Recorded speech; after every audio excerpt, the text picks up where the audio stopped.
less than.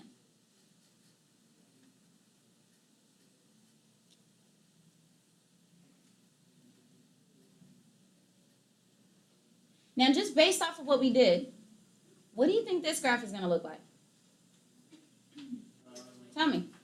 The greater side is going to be shaded. Do you think our line is going to change?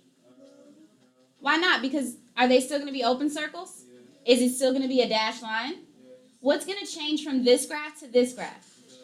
The shading, exactly. So I'm going to go ahead and put my circles. Open circles. Dashed line.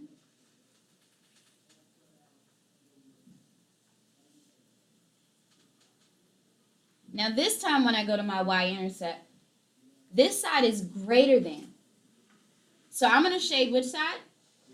The greater than side. Remember, this is less than. I'm going to shade the greater than side. So all of this marvelousness.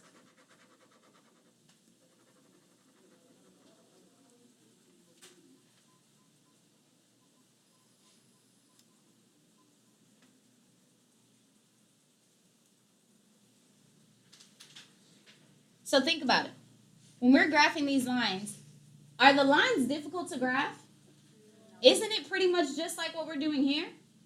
The only thing we had to recognize was open circle, dash line. And the main difference in our graph is that this graph has shading.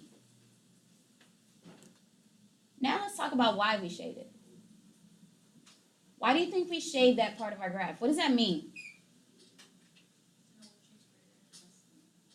Okay, to know which one's greater than less than. Let's talk about this. We haven't mentioned this word a lot. Solutions. What's a solution? The answer. Okay. Can you have more than one solution? How many solutions can you have? Can you have no solutions? Yeah, maybe. All right, let's look here. But then it would be an equation. An expression. I see where you're going. But some equations may have no solutions. Look here at this graph. Depending on what solution we're talking about. But here, if I asked you, what is the value of y when x is 2? When x is 2, what is my value of y? You wrote it on your table too. Y is negative 4, right? This line here, because we don't have shading on this line means that when x is 2, there's only one solution that we can have. And that's what? What point is that? Negative 4. There's only one solution for that. Okay, same thing if I were to say, well, when x is 4. What is the value of y when x is 4? Negative 3. There's only one solution for that. But look at here. These graphs are telling me I can have more than one solution. Okay? And the reason how we can check our solutions is by doing this. Let's plug in a point. Let's start here. It says y equals 1/2 x minus 5, right? I'm going to use this point to negative 4. And I'm going to plug that in to see if our solution is correct. So y is negative 4. So negative 4 equals 1/2 x is 2 minus 5. Okay? 1/2 times 2 is 1.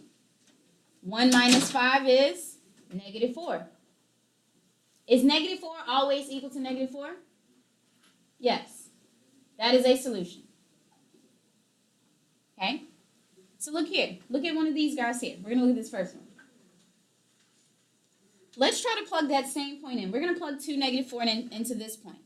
This one says negative 4 is less than 1/2 x is 2 minus 5.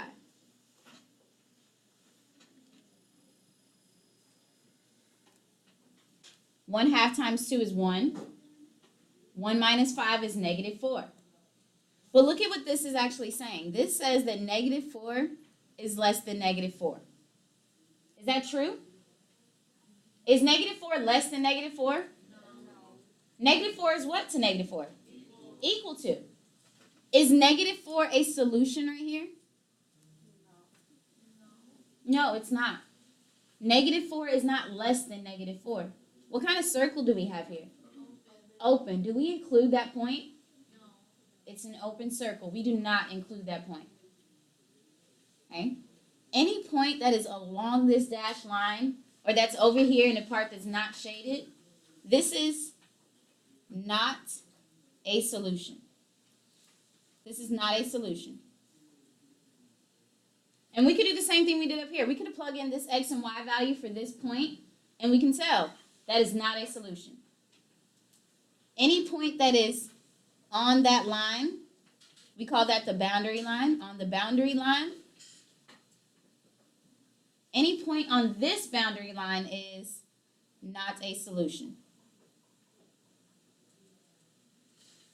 And we know it's not a solution because what kind of line is this? Dash line. That is not a solution. However, if we pick a point inside the shaded area, that's what? That's a solution. I know it's going to be hard to see that. That is a solution. Anything in this shaded area is a solution. If I plug this